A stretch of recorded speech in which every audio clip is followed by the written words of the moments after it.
Productive Pastor 31, How to Break a Bad Procrastination Problem.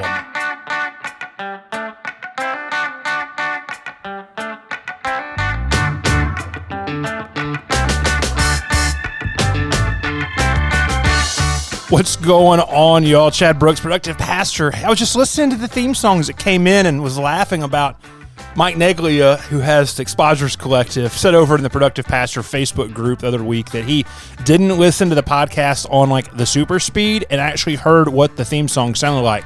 And Mike, I'm just trying to figure out, people always tell me I talk too fast anyway. I mean, that's crazy. The super fast feed, man. There's no telling what's going to happen. But we're going to talk about procrastination today. We're going to talk about a couple of things before we just pop into that. And first one is this. I am taking in my Q1 bookings for one-on-one coaching and other work right now. And my rates are going up in January. But if you want to work that first part of 2023, hit up. There's a link inside the show notes. I can also shoot to you on social media where you can book a 30-minute exploratory call. Now, some of the things I've worked with people on this past year is personal vision clarity. We do a lot of strength-based coaching and work like that. I've worked with folks on burnout and several other things, but if you're curious about what one-on-one would look like, I'd love to have a 30-minute conversation with you, and we can explore what it might be for us to spend a season of time together.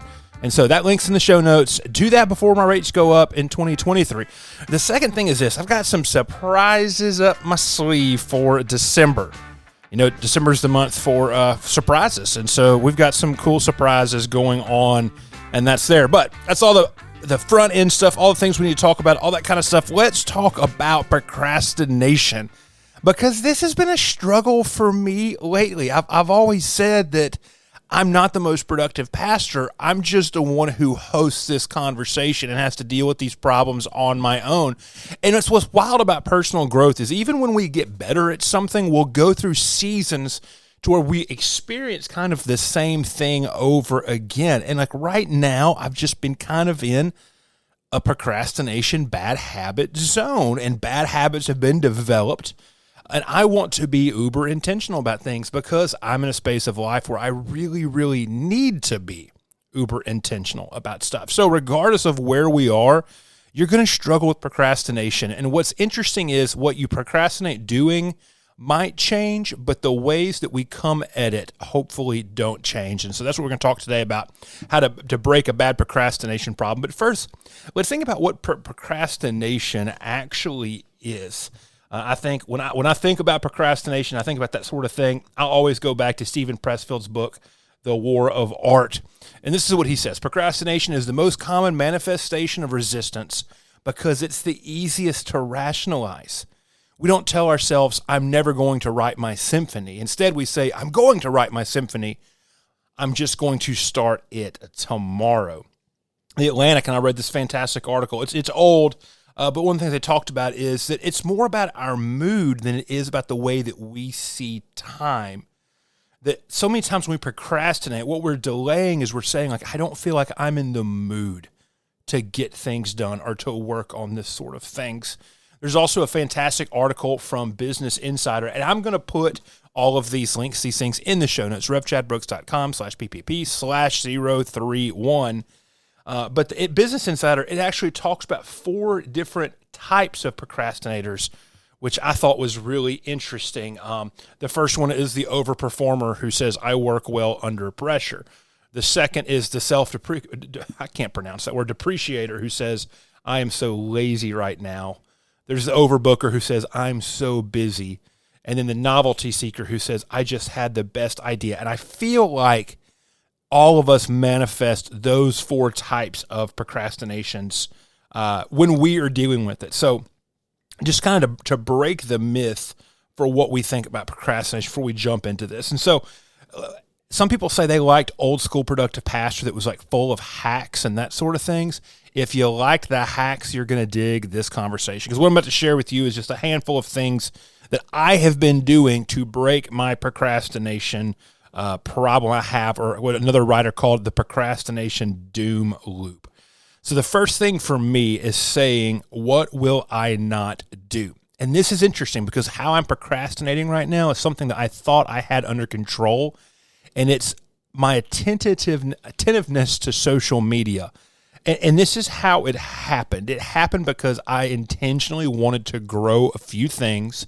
I got clarity on a handful of things, and I was trying to work on it. More specifically, I was trying to work on getting my YouTube channel to a certain level, which I hit a goal with that this past week.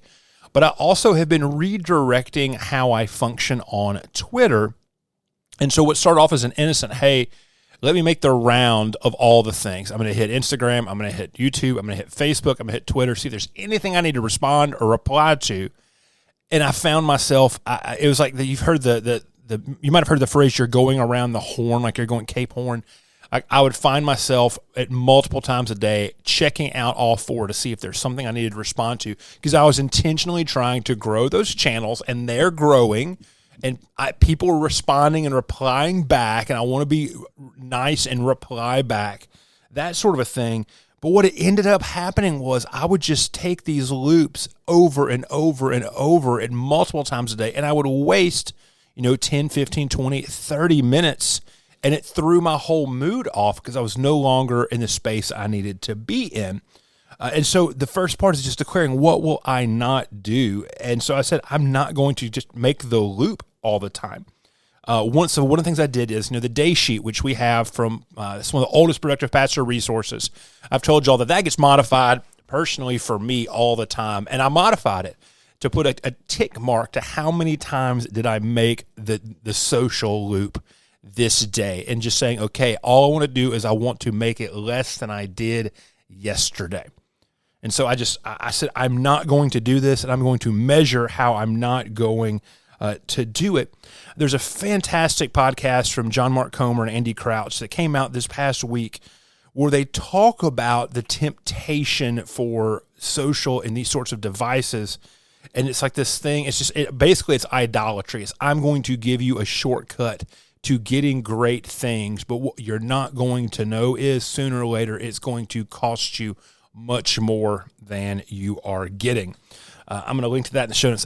That's a great podcast to listen to as you're out for a walk one evening or something like that. So first thing, what will I not do? Just declare it. And put it aside a boundary of time. Like, I'm not going to do this morning, or I'm not going to do this afternoon, or then move into, I'm not going to do this today. And then how am I not going to move this into like the week? And so like use those things, use the tools, put the timers on the apps, if it's social, all that sort of thing, but declare what you're not going to do and find a way to track it. The second thing to think about is this an energy issue, or is this a fear issue? Because I've been tempted to procrastinate from things before on both sides of it, because I say I feel tired, or I'm not in the right space, or because I'm just scared to do the task, because it's just, opening up that email line of communication with that person might bring in something else that you would be scared about. Like, I used to be terrified to do all sorts of larger emails for ministry because I didn't want somebody to unrespond from the mailing list or that sort of a thing. And so I would not end up sending the email. And so what would cost me was the clear communication I valued, because I was scared that, one person out of, I think, the 800 on that list might not want to read that email again. And so is this energy or is this mood? Now, if it's energy, there's ways we can get around that. We can hit the things that are the most important to us first, the things that have us at our best, that we love doing, that create joy and positive energy, all that sort of thing. We need to hit those things first in the morning, or first whenever the best time is for you, because that's going to enliven you for what you need to be doing for the rest of the day. It's also going to put you in a mind space to be able to attack the procrastination stuff better. You might be saying, Chad, I get this, but I'm so absolutely overwhelmed with my schedule that I just procrastinate everything because of overwhelm. You need to go do the 515 email course I have. It's completely free, and it's designed to just kind of get almost like weekly clarity over what you're doing and what you're not going to do. And so the 515, if you just feel like your schedule is way too overpacked and you're procrastinating because you're exhausted, go do the 515. It's free. It will help. Okay. So, but what if I'm scared of this? Like I said earlier, what are you worried about? And I would encourage you, go in and journal about that. Think about, why am I scared to do this task? What is the result that I am worried about? Because here's the thing about anxiousness. And I've read so much on anxiety and anxiousness over the last few years, but here's the thing. When we allow our fears to run our life, we actually create the world we're scared of. 9 times out of 10, I found out when I procrastinate on a task, especially a communication task or a relational task, those are the ones that I tend to procrastinate on, it creates a worse reality in the future. And so what are you worried about? And try to journal through it. But then also ask yourself, okay, what could this change? And maybe not just that one task, but what could you slowly rewriting your approach to everything? Like I said, for me, it's communication. So when I began to rewrite my approach to communication, what I found was I had healthier relationships and people felt more connected to the church. And so if it's a fear-based thing making you procrastinate, think and journal through that fear. The last thing is this, select the levels of importance in your life and in your vocational life, what you sit down to do. If things are super important to you, they get priority, especially if they're important to you and they're important to the mission, and they're important to other people. Like those get absolute top priority. If you find yourself procrastinating on some of the same stuff routinely, this is part of the 515, then you need to ask yourself the question, do I need to be the one doing this, or am I still just doing this because I feel like I have to? And so when we know what our top things of importance are, that helps creating a filter. Now, there's also things that are just 5-minute tasks, and I know there's a lot of things that are just little 5-minute tasks I like to put off.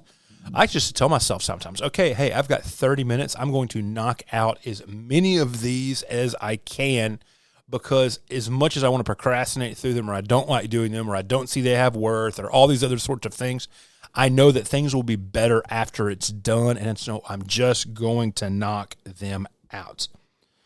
If urgency is an issue for you, if you're a last-minute person, because that creates a sense of urgency, then what you need to do is you need to find a way to make the bigger picture urgent. So, what do you value more? So, my email inbox, I try to keep inbox 0, but I'll tell y'all, I've had the same handful of things sitting in there, and I do stuff like I will leave things in my inbox to remind me to do them, or sometimes I will leave them in there so I know right where it is if I need to, but I forget. Gmail's archive feature is fantastic. Don't worry about it.